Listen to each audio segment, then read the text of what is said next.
Moi, il y a un livre que j'aime beaucoup dans les premiers romans de cette rentrée, même si par rapport à certains livres dont je vous ai parlé, qui ont une forme parfois classique, parfois originale, tout ça. Là, c'est une forme un petit peu contemporaine, un peu fragmentaire. Alors, je sais que quand je dis ça, tout de suite, je fais peur, mais bon, chez Verdier, aujourd'hui, on n'a plus peur de lire des livres chez Verdier. Avant, on trouvait ça hyper intellectuel, hyper snob. Maintenant, on y va parce qu'il y a eu des livres en vers libre et il y a eu des choses intéressantes.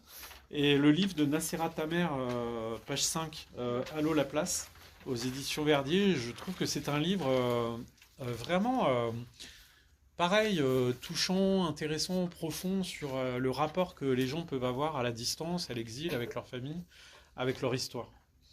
Euh, donc c'est un livre très autobiographique, hein.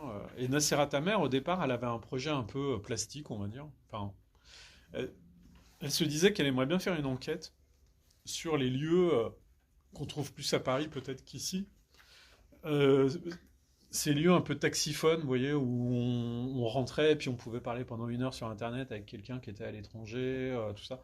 Aujourd'hui, avec les forfaits, les téléphones, ça n'existe quasiment plus, mais c'est devenu des lieux un peu hybrides. Ouh, il y a un parachute qui vient d'arriver. Ouais, vous mettez le paquet quand vous faites un partage littéraire, hein. Ah, Véro, elle a passé ses Ah ouais, commandes. non, mais types qui font des retours, les types qui arrivent en parachute, ouais, c'est la plage à côté.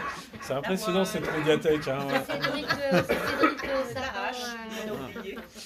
Et donc, elle s'est dit, bah tiens, j'aimerais bien enquêter sur ces lieux, tout ça. Alors, ces lieux maintenant sont un petit peu, j'ai envie de dire, underground ou interlope, ou je sais pas comment les qualifier, parce que parfois c'est à moitié des laveries, à moitié des endroits où on vend des objets pour les téléphones, à moitié des épiceries. C'est souvent tenu par des hommes, plutôt un peu pakistanais, marocains, on sait pas trop. Et comme elle est femme, bah, c'est un peu compliqué, parce que une jeune femme un peu bourgeoise parisienne qui se pointe devant un lieu comme ça, qui dit oh, j'aimerais bien savoir comment ça marche ici, tout ça. Le mec il se dit oula, c'est une fille qui travaille pour le gouvernement, elle est en train d'enquêter sur mon lieu, enfin voilà quoi. Puis c'est un lieu d'homme quoi, vous voyez. Et c'est des gens où l'homme souvent, voilà.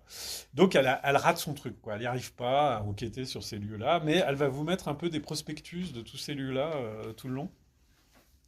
Et puis elle va vous raconter sa démarche pour enquêter sur ces lieux.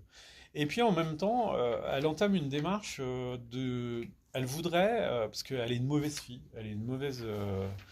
elle culpabilise un peu d'un truc, enfin à moitié, sa démarche n'est pas très claire, mais elle va se clarifier de plus en plus.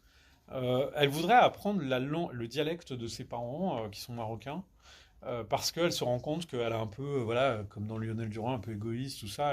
Elle donne pas beaucoup de nouvelles, elle appelle quand elle veut, et elle est un peu paresseuse. Elle n'a pas spécialement envie d'apprendre la langue de ses parents. Mais ses parents, en fait, marocains, emploient une langue un peu particulière. Et elle se dit, tiens, bah, si elle apprenait la langue de ses parents, quelque part, elle pourrait peut-être comprendre certains mots que sa mère emploie parfois pour dire certaines choses. Et puis, elle pourrait faire plaisir à ses parents, en quelque sorte. Donc, par WhatsApp, en fait, elle rencontre une jeune femme qui se propose de lui apprendre ce dialecte. Je ne l'ai pas en tête, le nom de ce dialecte, mais je ne sais pas s'il est marqué, le Darija. Voilà. Et donc, elle va se mettre à apprendre le Darija. Et là, en fait, quelque part, tout ça va agir sur...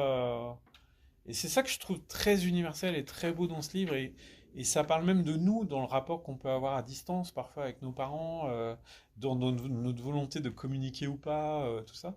Elle va apprendre cette langue et elle va se retrouver face à une femme qui a son âge, qui vit au Maroc, qui est voilée, qui regarde des séries comme elle, mais qui a des enfants, qui travaille dans un centre d'appel, machin, tout ça. Et elle se dit, c'est marrant, cette fille, en fait, ça pourrait être moi au Maroc, si j'étais resté au Maroc, en fait. Et ça, j'aime bien déjà, parce que je trouve qu'on a beaucoup d'auteurs francophones, marocains, algériens, tout ça, qui nous créent une espèce de romantisme de leur pays d'origine, tout ça. Alors qu'elle, en fait, elle est parisienne, mais d'origine marocaine, et d'un seul coup, elle regarde son pays en face, à travers un écran, et ça l'interroge. Elle apprend une langue maternelle qu'elle ne connaît pas. Et là, elle se met à réfléchir à tout ça, quoi. Et je trouve que c'est intéressant parce que la communication, le médium pour communiquer, la voix de quelqu'un, une manière de dire les choses, tout ça, en fait, disent le lien qu'on a aux autres.